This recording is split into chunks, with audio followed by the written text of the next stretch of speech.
যদি আপনার পেটে খিদে থাকে তাহলে কোনো কাজই আপনি ভালো করে করতে পারবেন না। আর যদি আপনার মনের মধ্যে উৎসাহ না থাকে তাহলে কোনো কাজে আপনি মনোযোগ দিতে পারবেন না। জাপানের একটি ছোট্ট গ্রামে একটি ছেলে তার দাদির সঙ্গে থাকত। দাদি মাঝে মাঝেই ওই এলাকার সম্পর্কে ছেলেটিকে গল্প শোনাতো, আর ওই এলাকাতে কোন জায়গাতে কি রয়েছে এই সব কিছু সম্পর্কে ওই ছেলেটিকে বলতো। কিন্তু এই ছেলেটির ছোট থেকে অনেক ইচ্ছে ছিল পাহাড়ে চড়ার, নতুন নতুন জায়গাতে ঘুরতে যাবার। কিন্তু দাদি সবসময় ওই ছেলেটিকে মানা করত আর বলতো, তুমি এখনো অনেক ছোট, এখন তোমার কোনো জায়গায় যাওয়াটা ঠিক নয়, আর এই কারণেই এখন তোমাকে বাড়িতেই থাকতে হবে। যখন বড় হয়ে যাবে তখন তুমি যেখানে খুশি যেতে পারো।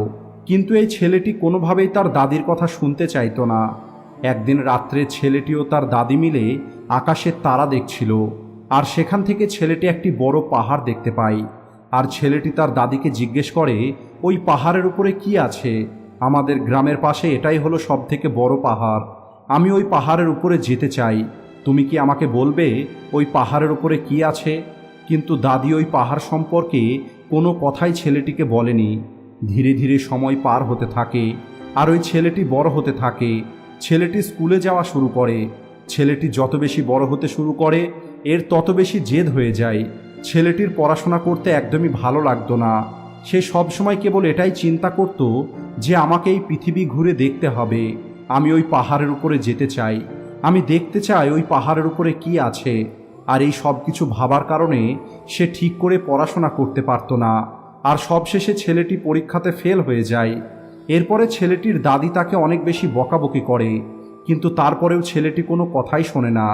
আর সবশেষে ছেলেটি বলে, দাদিমা, তুমি আমাকে কেন বলছো না ওই পাহাড়ের ওপরে এমন কি আছে? কারণ ওই পাহাড়টা হলো গ্রামের সব থেকে বড় পাহাড়, আর আমি জানতে চাই ওই পাহাড়ের উপরে কি আছে। আমি এটা দেখতে চাই ওই পাহাড়ের উপরে গিয়ে আমাদের গ্রামটা দেখতে কেমন লাগে। এরপরে দাদিমা একটু রেগে যায়, আর রেগে গিয়ে বলে, তুমি তো পড়াশোনাই করো না, আর তুমি বলছো পাহাড়ে উঠবে? তুমি সারাদিন কেবল তোমার সময়কে নষ্ট করছো, আর এভাবেই চলতে থাকলে তুমি জীবনে সফল কিভাবে হবে? তুমি নিজেই তোমার জীবনটাকে নষ্ট করছো। এরপরে ছেলেটি বলে, দাদিমা, আমি যখনই পড়তে বসি আমার কেবল ওই পাহাড়ের কথাটাই মাথায় আসে। একবার আমাকে বলো ওই পাহাড়ের উপরে কি আছে যার সম্পর্কে তুমি আমাকে বলতে চাও না? তুমি একবার আমাকে বলো ওই পাহাড়ের উপরে কি আছে। আমি ওই পাহাড়ের উপরে গিয়ে একবার দেখে আসতে চাই, আর এই পাহাড়ের উপর থেকে ফিরে এসে আমি প্রতিদিন পড়াশোনা করব, আমি পরীক্ষাতে ভালো নম্বর নিয়ে এসে দেখাবো। আমি তোমাকে কথা দিচ্ছি ওই পাহাড় থেকে ঘুরে আসার পরে আমি আমার পড়াশোনাতে মনোযোগ দেব। এরপরে দাদি বলে, ঠিক আছে, তুমি যেহেতু আমার কথা শুনছো না তাহলে আমি বলছি ওই পাহাড়ের উপরে কি আছে। ওই পাহাড়ের উপরে একটি সন্ন্যাসী থাকে, যে সন্ন্যাসী এই গ্রামকে রক্ষা করে। ওই সন্ন্যাসী অনেক বেশি জ্ঞানী, আর ওই সন্ন্যাসী সব কিছু সম্পর্কে জানে। যদি তুমি ওই পাহাড়ের উপরে পৌঁছাতে পারো তাহলে তুমিও সব কিছু জেনে যাবে। কিন্তু এই পাহাড়ের উপরে পৌঁছানোর রাস্তাটা মোটেও সহজ নয়। পাহাড়ের উপরে পৌঁছানোর জন্য তোমাকে কঠিন রাস্তা পার করতে হবে, আর তুমি যেহেতু এখন অনেক ছোট তাই তোমার দ্বারা এই রাস্তা পার করা মোটেও সহজ নয়। গ্রামের মানুষজন বলে, পাহাড়ে কেবল সেই মানুষই পৌঁছাতে পারবে যার মনের মধ্যে জেদ আছে, যে জীবনে বড় কোনো স্বপ্ন দেখে। আজ পর্যন্ত কোনো ফালতু মানুষ ওই পাহাড়ের উপরে পৌঁছাতে পারেনি, আর যদি কেউ চেষ্টা করেছে সে ফেল হয়ে গেছে। এরপরে ছেলেটি বলে, কেবল এতটুকুই? এখন তুমি আমাকে চিন্তা করতে দাও, আমি তোমাকে পাহাড়ের উপরে পৌঁছে দেখাবো। আমি ফিরে এসে তোমাকে এটাও বলবো যে পাহাড়ের উপরে থাকা সন্ন্যাসী দেখতে কেমন। পরের দিন ছেলেটি পাহাড়ের উপরে যাওয়ার প্রস্তুতি শুরু করে, নিজের বন্ধুদেরকে ডেকে পাঠায়, আর সবাইকে বলে যে আমি ওই পাহাড়ের উপরে যেতে চাই, কিন্তু আমি ওই পাহাড়ের উপরে যাওয়ার রাস্তাটা চিনি না, আমি জানি না কোন দিক দিয়ে আমাকে পাহাড়ের উপরে উঠতে হবে। ওই ছেলেটির একটি বন্ধু ছিল যার কাছে একটি কম্পাস আছে, যার সাহায্যে সে কোন দিকে যাচ্ছে সেটা নির্ণয় করতে পারত। ওই বন্ধুটা বলে, ঠিক আছে, আমি কাল সকালে তোমাকে আমার কম্পাসটা দিয়ে যাব। আর একটি বন্ধু বলে, আমি তোমাকে কিছু খাবার দিয়ে যাব যা তুমি রাস্তাতে খেতে পারবে। আর একটি বন্ধু বলে, আমার বাড়িতে একটি গরুর গাড়ি আছে, আমি ওই গরুর গাড়ি করে তোমাকে কিছুটা দূরে রেখে আসব, যার সাহায্যে কিছুটা রাস্তা তুমি সহজেই চলে যেতে পারবে। এরপর ওই ছেলেটি অনেক কৌতূহলের সঙ্গে আগামী দিনের অপেক্ষা করতে থাকে। পরের দিন যখন সকাল হয়, ছেলেটি পাহাড়ের উপরে যাবার জন্য নিজের ব্যাগ গুছিয়ে নেয়, যাতে রাস্তাতে কোনো রকমের সমস্যা না হয়। ধীরে ধীরে 1 ঘন্টা পার হয়ে যায়, কিন্তু ছেলেটির একটি বন্ধুও আসেনি।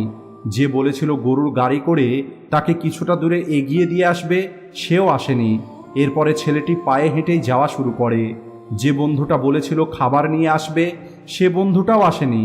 এরপরে ছেলেটি এটা ভেবে চিন্তায় পড়ে যায় যে আমি রাস্তাতে কি খাবো, আমি পাহাড়ের উপর পর্যন্ত কিভাবে পৌঁছাবো। আর যে বন্ধুটা কম্পাস নিয়ে আসার কথা ছিল, সেই বন্ধুটাও আসেনি, যদিও কম্পাসটা আমার সব থেকে বেশি প্রয়োজন ছিল। এখন আমি কি করে বুঝবো যে আমি কোন দিকে যাচ্ছি আর আমাকে কোন দিকে যেতে হবে? সবশেষে ছেলেটি সবার আশা ছেড়ে দিয়ে একাই পাহাড়ের উপরে চড়া শুরু করে দেয়। পাহাড়ের উপরে উঠতে গিয়ে সন্ধে হয়ে যায়, কিন্তু এখনো পর্যন্ত ছেলেটি তার গন্তব্যে পৌঁছাতে পারেনি। ছেলেটি ক্লান্ত হয়ে একটি জায়গায় বসে পড়ে, আর যখন সে তার ব্যাগটি খোলে, সেখানে দেখতে পায় যে ব্যাগের মধ্যে তার দাদি কিছুটা খাবার দিয়েছিল। ছেলেটি সেই খাবার খেয়ে নেয়, আর এখন ছেলেটি বুঝতে পারছিল না তাকে কোন দিকে যেতে হবে।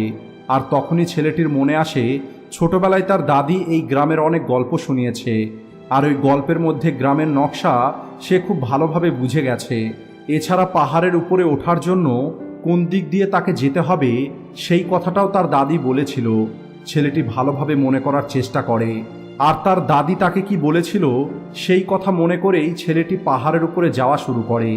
পাহাড়ে চড়তে গিয়ে 2 দিন পার হয়ে যায়, আর সবশেষে ছেলেটি পাহাড়ের চূড়াতে গিয়ে পৌঁছায়।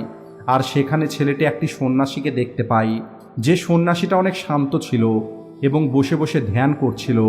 ওই সন্ন্যাসীকে দেখে ছেলেটি অনেক খুশি হয়ে যায়, আর ওই সন্ন্যাসীর সামনে বসে সন্ন্যাসীকে দেখা শুরু করে, আর অপেক্ষা করতে থাকে সন্ন্যাসীর চোখ খোলার, যাতে সে কথা বলতে পারে। অনেকটা সময় পরে যখন ওই সন্ন্যাসীর চোখ খোলে, আর সন্ন্যাসী ছেলেটিকে জিজ্ঞেস করে যে তুমি এখানে কেন এসেছো। সন্ন্যাসীর এই প্রশ্নটা শুনে ছেলেটির জীবনে যেন পরিবর্তন চলে আসে। ছেলেটি একদম চুপ হয়ে যায়, তার কাছে বলার মতো কোনো কথা ছিল না। ছেলেটি কেবল এতটুকুই বলে, আমি এখানে আপনার কাছে সফলতার রহস্য জানতে এসেছি। আমি এটা জানতে চাই জীবনে সফল হবার জন্য কি প্রয়োজন। এরপরে ওই সন্ন্যাসী বলে, এমন একটি লক্ষ্য যার জন্য জেদ থাকবে। আমি এখান থেকে দেখেছি তুমি যখন চলা শুরু করেছিলে, তখন তোমার সঙ্গে তোমার বন্ধুরাও ছিল, যাদের ভরসাতে তুমি যাত্রা শুরু করেছিলে, কিন্তু শেষ পর্যন্ত কেউ তোমার সাথে ছিল না।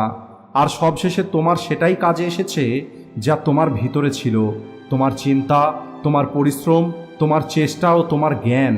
তোমাকে তোমার দাদি গল্প শুনিয়েছিল, সেই গল্প থেকেই তুমি বুঝতে পেরেছো কোন রাস্তায় যেতে হবে, আর ওই গল্পের কারণেই তুমি রাস্তাটা খুঁজে পেয়েছো। দ্বিতীয়ত, তোমার বিশ্বাস ছিল যে ওই বন্ধুগুলো তোমাকে অবশ্যই সাহায্য করবে, তোমাকে কিছুটা দূর পর্যন্ত আগিয়ে দেবে, তাহলে তোমার যাত্রাটা সহজ হবে। কিন্তু এমন কোনো কিছুই হয়নি। জীবনের এটাই হলো সত্যি, যদি গন্তব্যটা তোমার হয়, তাহলে তার জন্য প্রস্তুতিটা তোমাকেই নিতে হবে। সেখানে পৌঁছানোর দায়িত্বটা তোমার উপরেই থাকবে। এই রাস্তায় কেউ তোমার সঙ্গ দেবে না, কেউ তোমাকে সাহায্যও করবে না। নিজের জীবনটা নিজের ভরসায় বাঁচা শিখতে হবে। তুমি ওই পাহাড়ে কেবলমাত্র এই কারণেই চড়তে পেরেছ কারণ তোমার মনের মধ্যে এই পাহাড়ের উপরে পৌঁছানোর জেদ ছিল। এখানে পৌঁছানোটা তোমার লক্ষ্য ছিল, আর এই কারণেই তুমি এখানে পৌঁছাতে পেরেছ। তুমি এই পাহাড়ের উপরে এই কারণে পৌঁছাওনি যে তুমি আমার সঙ্গে দেখা করতে চাও। তুমি এই পাহাড়ে এই কারণে চড়তে পেরেছ কারণ তোমার মনের মধ্যে বারবার এই পাহাড়ের ছবিটা ভেসে উঠত। আর যদি এমনটা না হতো, তাহলে তুমি কখনোই পাহাড়ের উপরে চড়তে পারতে না। তাই জীবনে একটি লক্ষ্য থাকা খুবই প্রয়োজন। লক্ষ্য ছাড়া একটি জীবনের কোনো মূল্য থাকে না। তুমি তোমার জীবনে কি শিখতে পারো, কি জানতে পারো, কি বুঝতে পারো, সেটাই হলো কেবল তোমার। তাই সবসময় নিজেকে যোগ্য তৈরি করার চেষ্টা করো, নিজের উপরে ইনভেস্ট করো। তুমি যাই কিছু শিখতে পারবে সেটাই হলো তোমার, যেটা তুমি জানতে পারবে সেটাই হলো তোমার। আর তুমি যাই কিছু শিখবে, তোমার ব্রেনের মধ্যে যাই কিছু থাকবে সেটাই হলো তোমার, আর তুমি কেবল সেই কাজটাই করতে পারবে। আর এখন তোমার বয়সটা হলো শেখার। আমি দেখতে পাচ্ছি তুমি ভবিষ্যতে অনেক বড় একজন পর্বত আরোহী হতে পারবে। তুমি উঁচু উঁচু পাহাড়ের উপরে পৌঁছাতে পারবে, আর এর পিছনে কেবল একটি উদ্দেশ্য থাকবে, সেটা হলো তোমার এগিয়ে যাবার জেদ, নিজের উপরে বিশ্বাস, আর এটাই তোমাকে সফলতা এনে দেবে। তাই পৃথিবীর কথা চিন্তা করা ছেড়ে দিয়ে তোমাকে নিজেকে যোগ্য করে তুলতে হবে, নিজের উপরে মনোযোগ দিতে হবে, নিজের মধ্যেকার দুর্বলতাগুলোকে দূর করতে হবে, নিজেকে সবসময় ব্যস্ত রাখতে হবে, নিজের লক্ষ্য সম্পর্কে চিন্তা করতে হবে, নিজেকে সবসময় কিছু না কিছু শেখার জন্য লাগাতে হবে। কারণ এই অভ্যেসটাই তোমার জীবনকে পরিবর্তন করে তোমাকে সফল তৈরি করবে।